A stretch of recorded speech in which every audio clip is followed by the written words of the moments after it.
This is Impact Play with Dr. J, where sports, entertainment, philanthropy, and purpose meet. I'm your host, Dr. J, and every story here is about using your platform to create real change. Stick around and let's get into it.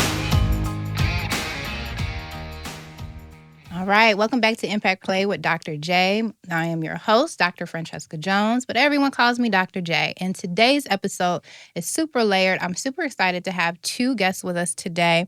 First and foremost, Raymond Williams. I mean, back in the day, he was breaking records, setting all kinds of headlines, and he has earned the nickname that has followed him throughout life, Mr. Football. And we also have with him Jim McCarthy. He is the producer and co-director of the new documentary, Mr. Football, which tells the story behind the headlines. And it opens the door to reflection. It also opens the door to healing and purpose. So I'm excited and thank both of you for joining me today. Thanks for having us. Thank you. You're welcome. But before we get into all that deep stuff, we like to do quick play with Dr. J. And so these are some light, quick fire, rapid questions that I do with all my guests when they come on the show. Are y'all ready? Let's do it. Let's go. All right, Ray. What was your favorite game day tradition in high school? I would say, It's a good question, isn't it? yeah, great question. Because it was the same, but I would say just be relaxed. I ain't like to be too up. Oh, to like hype and stuff like that? Yeah, Yeah. So did you listen to like music? R&B.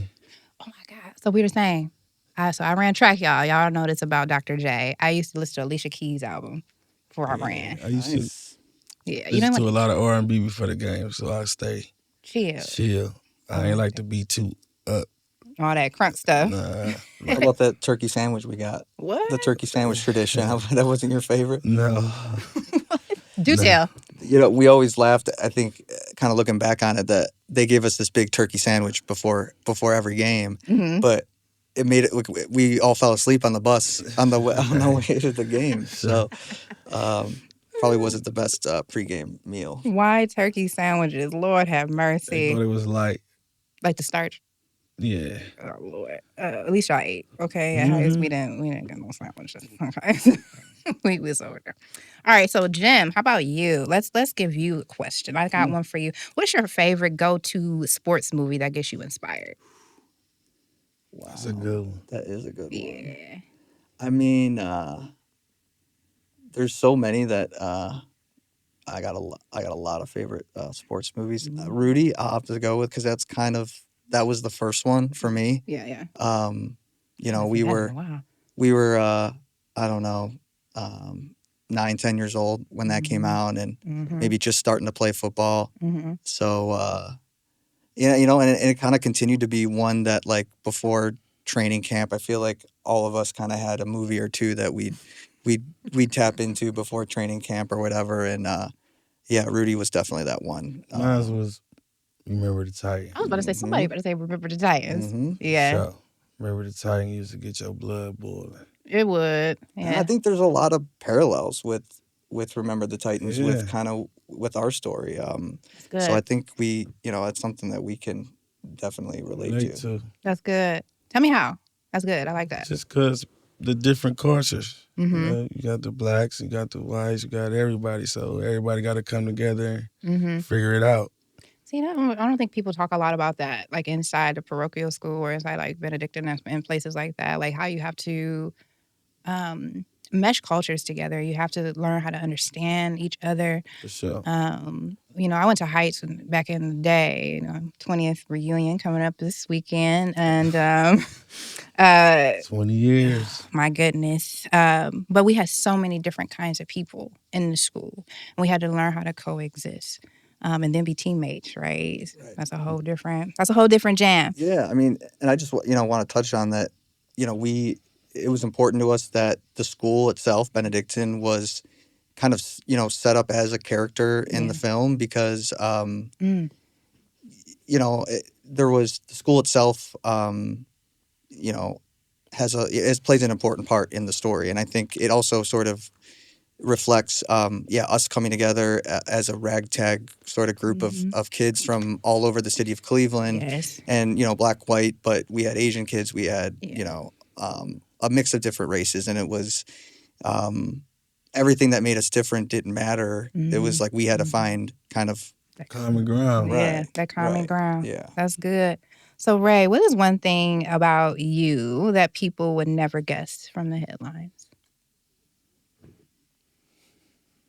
I've had guests say all kinds of stuff, so you could throw it at me. It's all good. That I love to cook. Oh, okay. What's the dish? What's your go-to? Oxtails. Okay, he's a man after my own heart. I love a good oxtail. Okay, with some gravy. Yeah, man, I get in that kitchen a little bit. Okay. Okay, so I'm gonna need a bowl. Okay. I'm gonna I need a bowl. got you the next time I make some. Okay. All right. All right, Jimmy, this one's for you. If you could interview any athlete, coach, who would it be? Wow. No, I have good ones. I'm telling you. So like for me right now, like I think you're hitting, like I look at this as sort of like right now in our time and moment. Yeah. I think Caitlin Clark would be one that jumps out to me. Like Mm-hmm. I just think her story right now is so unique, and I Yeah. think she's doing a lot for women's sports, and She is. but I think with all the positivity that comes with it, there's also going to be some setbacks and some negativity, and I think it's interesting, to see how she's going to deal with all of it. But that kind of is the first one that pops for me. I That's think good. she'd be cool to talk to. I think she would too. And I think she'd have like interesting insight. And I think she would be truthful Right. about the pressures of carrying that weight of what she's doing for sure. women. Yeah, For sure. I agree. All right. So Don't leave my girl out, who? Angel Reese. No, we're not leaving her out. Don't leave her out, because she's in that I think same both of them. How boat. about we'll get them both? You and I, Yeah, we'll interview both of that'll them. be the Let's both. see. Hey, Look, girls, because Yeah. she doing a lot. Ladies. She doing a lot for him as well, and got a lot of pressure on her. Yeah. And a lot of, I think, preconceived notions of who she is as a person. And nobody even really know her, so they just go off what they see. Right. And that's a lot of that, especially in sports. Yeah, same with Caitlin Clark. Nobody really know her. They just go off what they see. They assume. So Yep. That's us. That's big.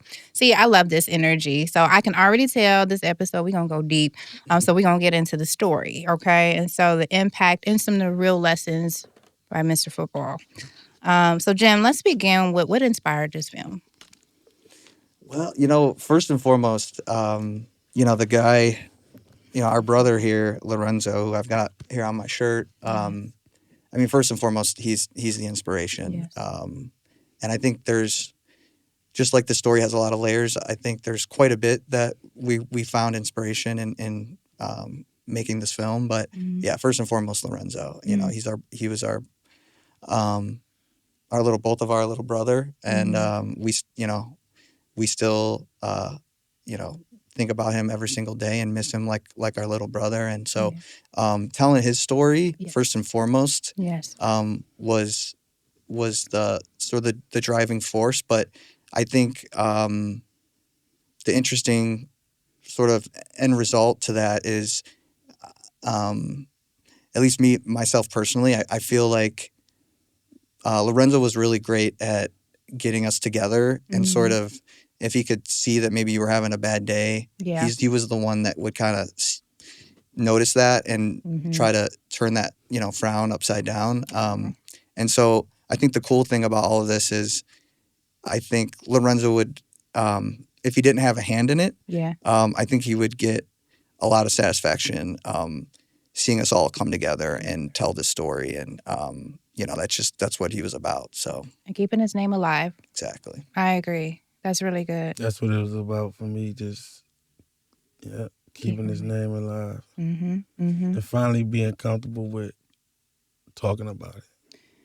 So it sounds almost like a healing mechanism too. You know what I'm saying? Like I can't even put myself in the circumstance to be able to rip off the Band-Aid to talk about it, because that really has a lot of courage behind it, and it's heavy. So when we talk about this inspirational film, you bring up his memory, And also, is there any type of shedding light of who you are as a person? Yeah, Mm-hmm. definitely. Mm-hmm. You'll see who I am in there. Yeah, and I touched on Lorenzo first and foremost, but Ray and John never had the chance to Mm-hmm. tell their side of the story, and this story was only told in a very one-sided way. Yes. And Yes.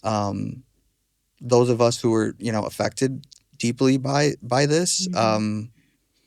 we were we weren't in a place where we could defend defend ourselves in the media, Yeah. or have the chance Yeah. to really tell the truth of this story. And that was our main goal, when setting out to do this, is that To do it this. didn't need we didn't need to spin it one way or another, or Mhm. go in one direction or another. It was, we just Mhm. need to tell the story the way it happened and the way it played out. And Yeah. and I think we succeeded in doing that.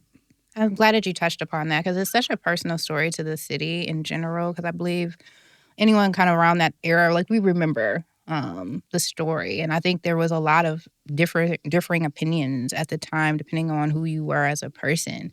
And so I'm glad that you're compelled to tell the whole story, not just the story that you get in the newspapers or on the news, but the whole story, and let that sit for people the way it needs to sit, and let it have the impact that it needs to have as well. Because behind every story, there's a lesson learned, and that lesson becomes wisdom to impart to other people. And so I'm excited to hear about that. There's a lot of emotional weight, though, like I was just saying, around that. Who approached who about doing the documentary? Oh well, Jim Mm-hmm. came to me one day, Mm-hmm. and at the time, I just said, "Let's do it," because of who it was. Yes. I had people come to me before asking me, "Let's do a documentary," and I just wasn't ready to do it yet, and Mm-hmm. didn't really feel comfortable. But Yeah. him coming to me was somebody I knew, Yeah. was a brother at the time, Mm-hmm. and I knew we had the same common goal when we Mm-hmm. talked about it. And right So there it wasn't hard to put everything else together. together. I think that's really something that I want to like point out too. Like, and when people are trying to move past like a difficult situation, the fact that you said that you were comfortable with him, you didn't feel pressured by the number of whoever came to you in the past or whatever, and you held out for the person that was comfortable to you. Speaks volumes of your wisdom not to speak too soon. Yeah, it's all about Yeah. timing too. Mm-hmm. The Yep. fact that I was coaching youth kids Yep. and seeing what's going on in the city, and now I got two young boys as well, Aw. and my girl got two girls that's older, so the film could really reach out to all youth, not just boys, girls, Mm-hmm. anybody. Mm-hmm. So I felt like it was time. So I'm kind of humble when I coach. So the kids don't really. No. I'm not the coach that I used to. Yeah. So they don't really, they go in one ear and out the other sometimes. Somebody else got to come up to them and tell them, like, you know who that is talking to you? Right. You Put better some listen to what respect he's on it. saying, Yeah. because I ain't that coach. You know what I'm Yeah. saying? But I figure if I put this out and they get to seeing it, Mm-hmm. then they'll have a different perspective of whatever I said to them before or the Yes. ones that's coming in the future. This is definitely a different generation, right? They don't know the stories. They don't know. Yeah. I mean, even outside of your purview, I'm a college professor, and they're like, "And who are you?" Like, you have to sometimes read a resume for them to go sit down and listen to the wisdom that's being imparted to them. So I see They that. visual. Yeah. More, the Instagram, the YouTube, the TV. Yeah. The more they can see, the more they believe. And that's the funny part about it is my colleagues don't understand. They're like, why do you allow the students to follow you on Instagram? And I literally, that's part of the thing that I put up on the board. I was like, and follow me on at blah, blah, blah, blah, blah. And they're like, why do you do that? I'm like, because that's how they communicate right now. That's how they receive their information. right now. Next week, the National Association of Black Journalists will be here in the city of Cleveland. I'm speaking on a panel about this very thing. That's where they get their information from, is being visual and meeting them where they're at. So like a documentary, something that, they can watch and glean from. And I'm sure you'll cut it up and do some great marketing with it. It'll reach that way versus lecturing at somebody. Yeah, that's my biggest thing to reach. Yep. Know your audience. You reached our audience. So, what jumped up and bit you, Jim, to do it, like to even approach him? What? Well, so the the incident with Lorenzo, Lorenzo passed over spring break, and so just a few days later, we're back in school. Nobody knows what happened still, and it was immediately, obviously, a terrible tragedy. Yeah. But the ripple effects continued for quite a while, and so, but it quickly became something that we really couldn't talk about. We didn't want to talk about it, but it was also something that we really couldn't talk about. So, I think for most of us close to the story, I think I would have to feel like most of us felt like it needed to be told in some way, or it was a wrong that needed to be righted in some way, and then just the Lorenzo's memory. I mean, there's not a day or two that has gone by that I don't think about Lorenzo, and so so fast forward a little bit into college, I ended up getting a journalism degree. I was a marketing focus. So one of the classes I had to take before I graduated was a screenwriting class. Nice. And so I kind of used the story as a way to pass the class and meet my requirements. But I think I found it to be very cathartic, and it was the first time that I really got it out, And so I just told myself at that time that now isn't the right time. Yeah. But my heart told me that at some time it'll come back around. This is going to come back around. And so, like Ray said, it felt like the right time. A few things I got introduced to a few different people that made it at least open the door. And then it just became a conversation between us. We just, the few of us that are central, to the story, got together, and Ray and the Huddleston brothers, we got together and we just talked and said, do we want to do this? For all the right reasons and the goals that we talked about. That's good. Well, Ray, let's go back to those Benny days. You were, for all intents and purposes, I feel like you were rewriting some record books back then. Like you were just doing your thing, and grabbing headlines. And I just feel, I was a high school athlete as well, but not like getting those kinds of headlines. I mean, nobody's really checking for track and field like that, but like it's heavy. So as a teenager, did you feel like you had room to be a teenager? During that time? I enjoy my teenage years, and with that boost behind it, being in them headlines for sure. It was fun, but I never really got the big head about it. Like I still was always level with all my friends. I ain't never treat them different, or nothing like that. So it was cool, I guess. You know what I mean? Like everybody know you where you go when it's a high school event, of course. Right. And it's cool, but it got its pros and its cons too. Right. Everybody know you, so you gotta move a certain way, you gotta do things a certain way. Yeah. So you really can't be the goofy guy or have fun like you want to if all eyes on you. All the time. All the time. Yeah, that's facts. So it had its pros and its cons, like I said. Yeah. I'm curious, if you don't mind me stepping on your questions. This just made me think of a question. Yeah. Did you feel at that time, I mean, as a kid, it's pretty interesting and shows you how smart you were that you felt that as a kid. Mm-hmm. Did you feel like people were looking for you to um to give them something to talk about? For sure. That's good. Yeah. All the time. Coming Right. from where I came from and going to Benedictine, Mm-hmm.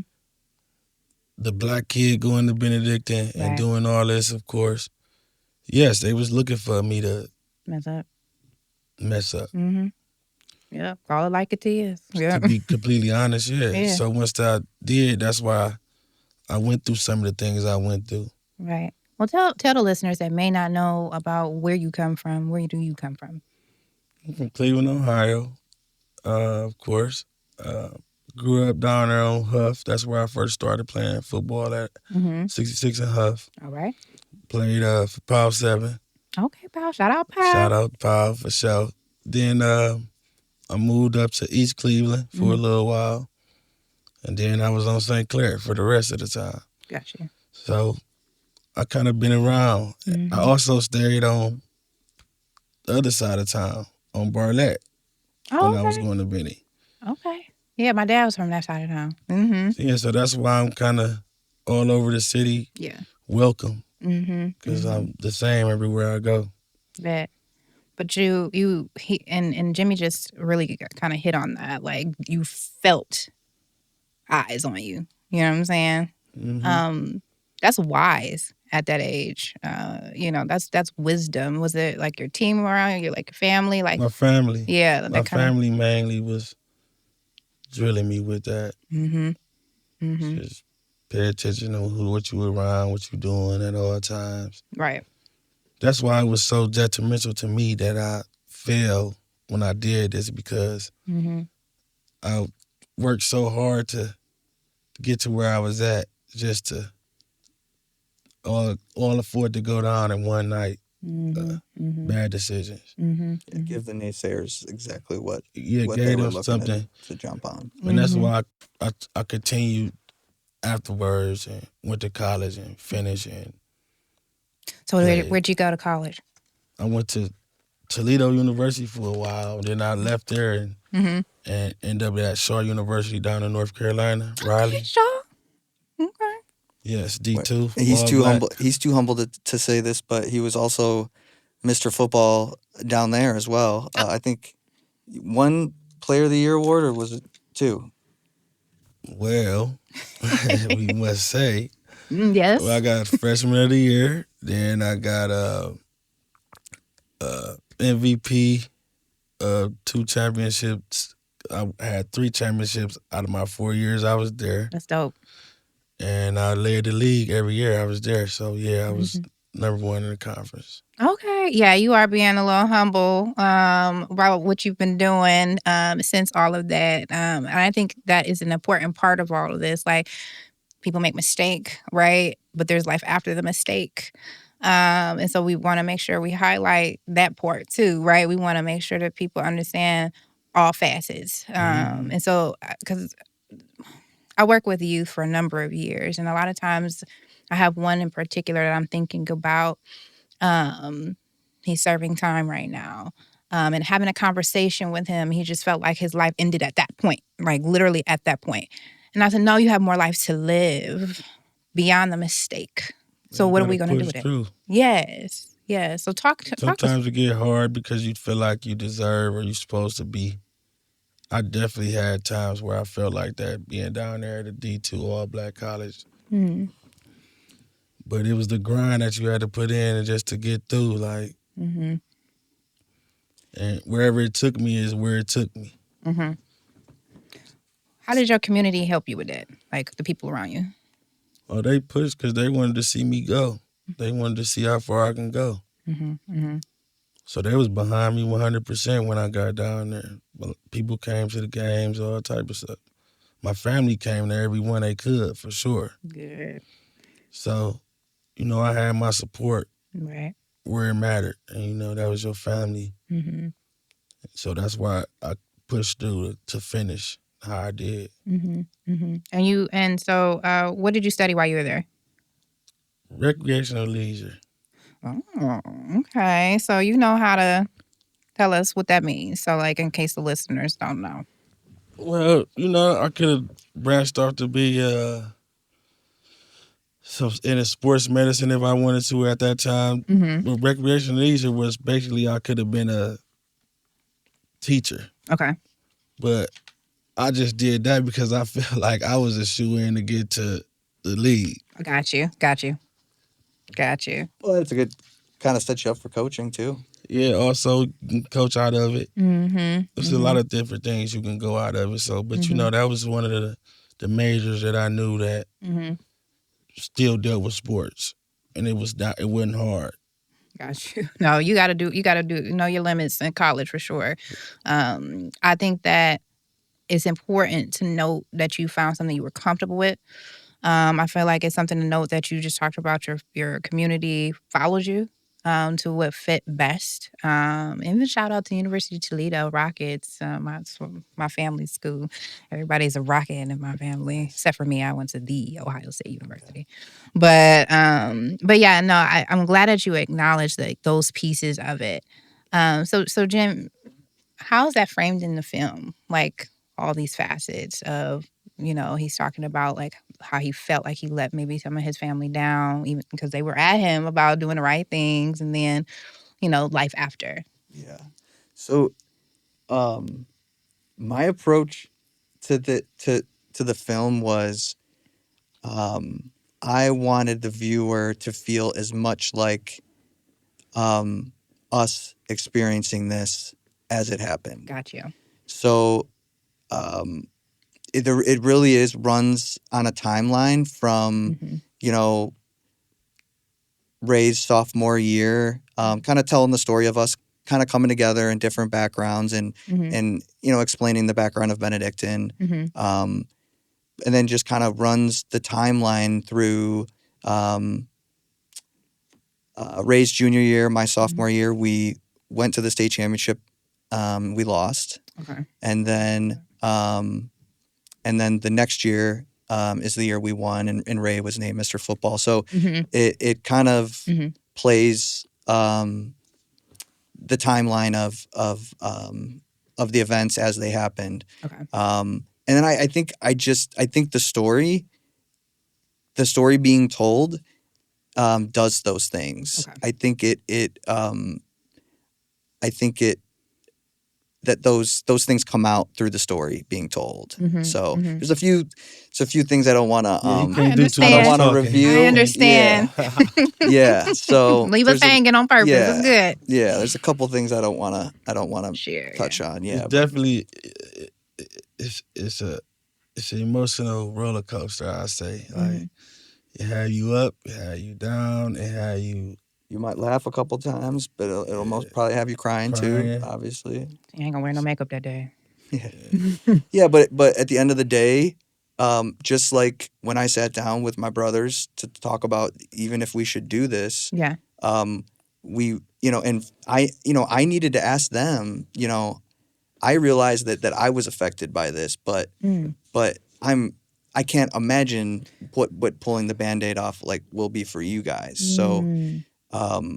So we kind of identified that this was going to be a tough thing. Yes.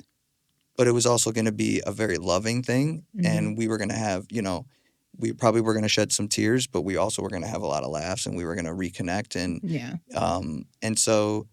and that's kind of what the film does. You'll smile, you'll laugh, you'll cry, but I think at the end, it leaves you with those positive messages that we're really trying to hit on. But I think the great thing for us is that we didn't really have to shoehorn it. I think it kind of plays out the right way, and I think that all comes across pretty well. It was just one take, one shot. It wasn't no several different shots. Everybody came in and kind of said their thing, and it was right on. So it went road with what we wanted. So did y'all watch it together, like the final cut of it all, or have y'all? Yeah, we watched it together. Every step of the way. And that's what we said. I mean, we said, like, if we're going to do this, we're going to do this together, as brothers, as teammates, and have shared common goals. And then every step of the way, we're going to do this together. So, and make sure that we still feel good about it. We still feel like our heart's in it, and that we're doing it for the right reasons. And all of the goals and the messages that we wanted to come, we wanted to come through, that those were being done. And so, good. this was a team effort every step of the way, for sure. So, what do you want audiences, especially young folks, to walk away from after watching it? What do you want them to feel? The message I want to get out to young youth is basically just thinking before you make a decision. Because the decision you make could change your life. And a lot of kids just act off of temper or crowd or peer pressure. Yeah. And get themselves into situations that they wouldn't even believe they in.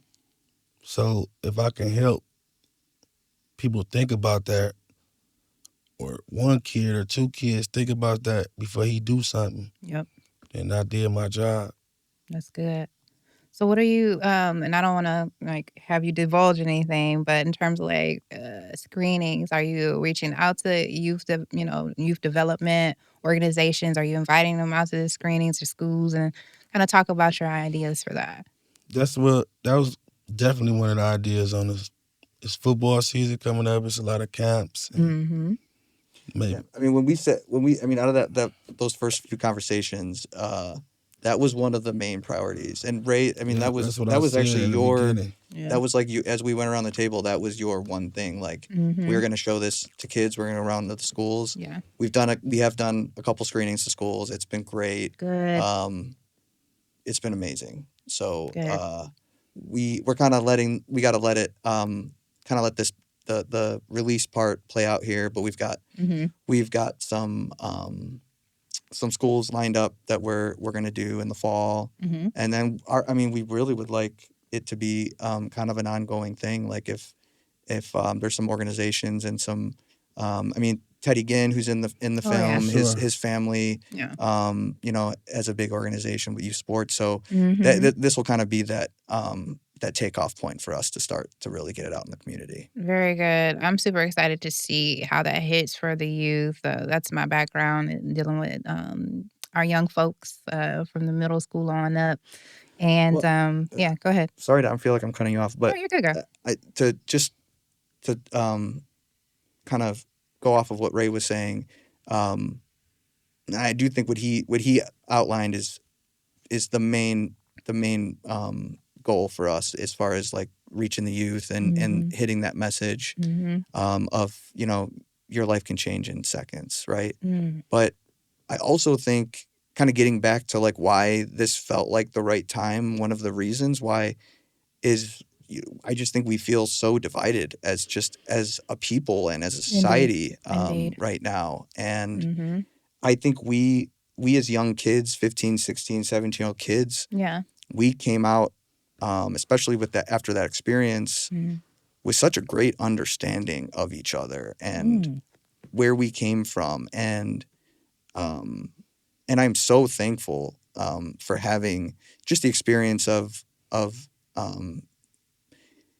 having to work and be around, people from different backgrounds at such a young age. And so I think that's also, a goal, a hope, is that even if it could just, the people that do watch it, if it can help us just understand each other a little bit better, or just maybe just to tell us, hey, maybe we should take the time to try to understand. Yes. Because empathy is, I think, at a historic low point. I agree. For us. And I think empathy is a really important, part of this movie and the story. I like that you point that out. I think that the lack of intellectual curiosity about your neighbor has really led to a culture of every man for themselves. And I'm glad to hear that there's a message of unity and what it is that you're doing, especially amongst our youth. I think that's gonna go over really well. We hope so. Because it's so divisive right now, and especially what's in the media. So I look forward to seeing that as well. We might need to come Go ahead. show it to your youth. Yeah, I got plenty of folks to show it to. Cool. I'm excited. Yeah, we're gonna have to talk. I have a Awesome. list that I just made in Great. my head thinking about Great. that. You're hitting on something too about having an understanding of each other. Do you feel, Ray, that you all were given everything as long as you were cool on the field, and then when something happened, like people kind of did like this, like we're good, you know what I'm saying? Like, did you still feel like you had the same support, like going places and people know who you are, or did you start feeling like unseen? Of course, you had the ones that turned their back, Mm-hmm. but I feel like I still had a strong support system when I was going through my situation That's good. that kept me going That's good. and believing that life wasn't over. Mm-hmm. Mm-hmm. Mm-hmm. Because at the age of 18 and hearing 18 in life or Yeah. behind bars and you ain't even did nothing in your life yet, it's crazy. I understand that. So I would never want none of these kids to even have to hear that or even go through that Mm-hmm. because I was blessed to be who I was at the time and had the people or the support that came behind me Mm-hmm. to help me in my situation. Everybody ain't gonna have that. That's true. That's true. So the situation may be different. Mm-hmm. Mm-hmm. What Yeah. if like? Oh, I'm sorry. Go ahead. And I just don't want nobody to have to go through that. That's all. No, I have 18 years old, going to jail, you ain't even did nothing in your life yet or nothing. That's terrible. But this story will definitely hit. I can't say that enough. I'm excited to really see it across youth's face, like being in the room and watching them watch it. Yeah, I'm hoping a lot of dads sit their kids down Mm-hmm. and show it to them. But I mean that did happen, and that is, you know, if there's a bad guy, you know, quote unquote, you know, in the film, that's definitely one of them. Is you know, yeah. I mean, everybody was patting him, and I mean, all of us, you know, Ray Yeah. especially, but all of us we were treated like, you know, local celebrities, and like we were professional athletes, and but the minute that something went wrong, Yeah. everybody made up their mind. Nobody really asked questions, really didn't really want to get completely to the bottom of what happened and why it happened. Mm-hmm. It was just so learning that lesson at a young age, right, of how quickly Yeah. everybody can turn on you, was a tough pill to swallow, and can't imagine still to this day what that was like for Ray. But I think it was just another chip on all of our shoulders to you know, to make sure that this story got told. So, what does legacy mean to both of you at this point? Legacy, kind of knowing how we are as a society. You just talked about the divisiveness, and you just talked about how, you know, we build our athletes up, and then the moment something happens, they're social contagion. You know what I'm saying? Like, we don't want to deal with them anymore. Has that changed your outlook on what legacy looks like for you as a person? No. Mm-hmm. That's good. Because I still made it out in my mind. Like I still did well. Got a family, got kids, Mm-hmm. went to college, finished college, got a career, got a job. So, and once I tell my story and it come out, then hopefully my legacy continues by helping the youth. Mm-hmm. So yeah, I fell down, but I also got back up. That's the part right there. Yep. It's the got back up part. That's the message. Mm-hmm. Yep. Some of the things that I'm seeing amongst youth right now, and I don't want to overgeneralize, but sometimes there's a lack of grit that's coming through or resiliency. I just had a young man say, I don't even want to try because I don't want to fail. And I was like, well, the failing part is where you do, and now what? So now what do I do part? You know what I'm saying? So Absolutely. that's the part that I wanted to hear. Mm-hmm. Confidence. Mm-hmm. When I hear you say that about a kid and he don't even want to try because he don't want to fail, that means he ain't got confidence in himself Mm-hmm. to do whatever it is that he want to do. If you got confidence, then you ain't scared to fail. Somebody got confidence they gonna go off the ledge and get right back up because they feel like they Can do anything. They can do anything, Mm-hmm. especially if they walking when they fall off the ledge. So yeah, like that's the biggest thing. You got to build confidence in these youth, in these kids, and it's sad to say that they ain't getting it at home or wherever they getting it from. They not getting it. Yeah. So as a coach, you see that a lot. So you got to build confidence, and once you build confidence into a kid, he could do Mm-hmm. things he ain't think he could do. That's good. But then he started believing in you different too because you the one that put this in him. I'm super excited about this documentary because I just, as an educator, I see so much curriculum that kind of comes after what happens in a documentary, like the and then what part, right? So now that they've been impacted, they watched the story. How do you maybe indicate a few of the youth that are lacking confidence or grit or resiliency? Is there mentorship that may happen afterward? Like the what comes next part. So I don't want to, assume that you haven't already thought about what comes next, but I'm excited to see it. Yeah. And we're excited for this to be a catalyst to what comes next. I mean, I think another reason why we collectively felt like now was the right time was because this isn't a business. It wasn't. We weren't doing this to the finances or making money or it being profitable was never a goal. So the goal, if so, I think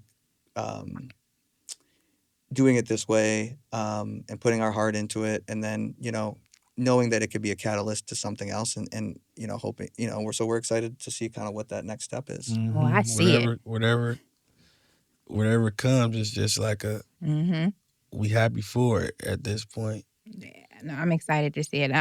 I literally I hear it in it. I haven't even seen the film yet, and I'm excited to see it. If I'm so gracious enough, let me to do so. What was cool, really quick, is the couple showings we did at the schools already. It felt like, and I want to say I feel that it's very appropriate. We weren't showing any. There's nothing in there that's wouldn't be appropriate for high school kids, but. I caught them sort of looking around at each other like, I can't believe they're letting us watch this. Really? And because it was, it was almost like it's not the normal like spoon fed, maybe, whatever. Yeah. They were like, wow, this is like a real movie, and like they're gonna let us watch this or take out time out of school to watch this. So yeah, it felt like that they were really receptive to it, and better than someone getting up there and just telling them, hey, pointing their finger and So. If you've seen the clips, you know it's something you gotta watch. Or you wanna watch.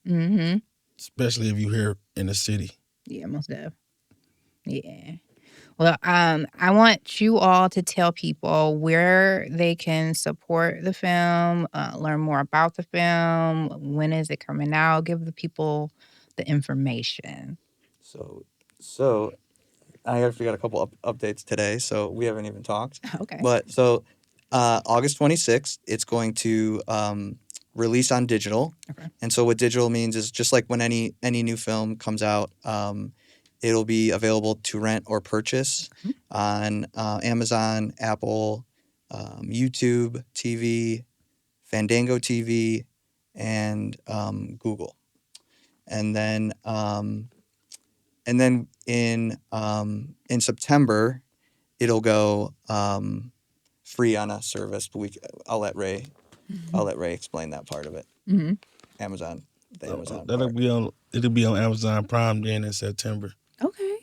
So there'll be a little bit of lag time. between it being like actually released for rent or purchase, but then by middle of September, it'll be free for to everybody. all Prime members. But we're excited about that because it was the best place for it to be.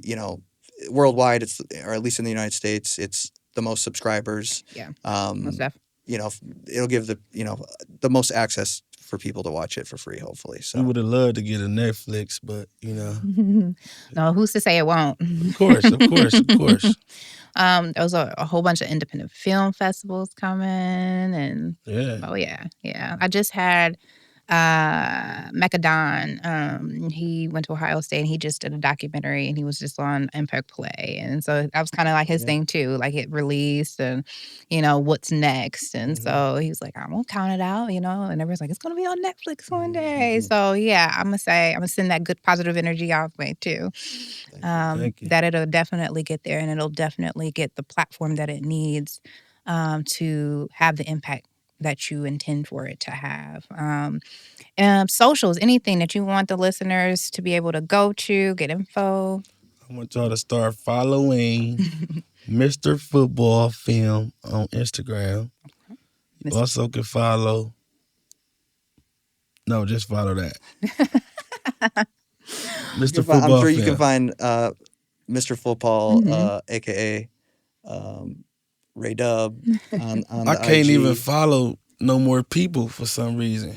We gotta get that fixed for you. Like once I try to follow more people that's following me right now, it's telling me I'm at a limit. But we gotta get that cleaned up. That's a good problem. Yeah, that's a good problem. So I'm trying to follow back everybody that's followed that got on the film. I'm trying to show all the love and follow back, but they probably think I ain't following them back. But I'm trying.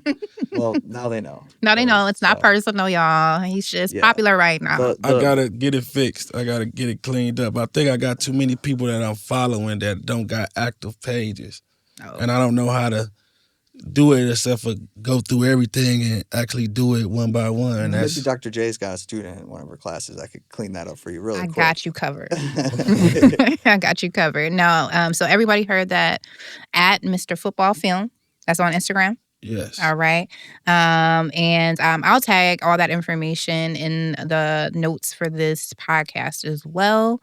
Jimmy, did you want to shout out or have your socials? I'm at Jim McCarthy Jr., but please follow at Mr. Football Film. Coming out on August 26th on digital, and then we'll make an announcement on Amazon Prime in September. All right. Any last thoughts, gentlemen? I just want to say thank you for having us on this show today. No problem. I really appreciate it. And to all your followers, I hope y'all go watch the film when it come out. I really appreciate that as well. And thank God. That's it. All right. Yeah. Same. Thank you so much for having us on. You've been absolutely lovely. We enjoyed it. No problem. And if you can't wait to hear what ideas you have as far as kind of getting in touch with the youth, and if any of your listeners have any, we kind of what we want to do is we want to release the film, and then we want to kind of sort of open it up to people and say, if you want to invite us, we're going to try to make the priority to come and show it and do it. So so we're anybody out there, if they got any ideas or any schools locally or around Ohio, we'll definitely make it a point to get out and show it. Indeed. Well, everyone just heard all that good news. Make sure you have August 26th down in your calendars. I will put all that information in the episode notes. You already know Dr. J is going to give them a list of youth serving organizations because that is just what I do. And please, please, please reach out to them on socials with any ideas that you have, because this film has the potential to have a really large impact on youth. And I really believe that is our commitment, is to bring these type of resources to our youth and to our community as a whole. So this documentary is a reflection and the whole story being told. And I really, really, really, really, really, really think that we just need to get the community involved and really back the film. So listen to this and any other episodes that we have at Apple, Spotify.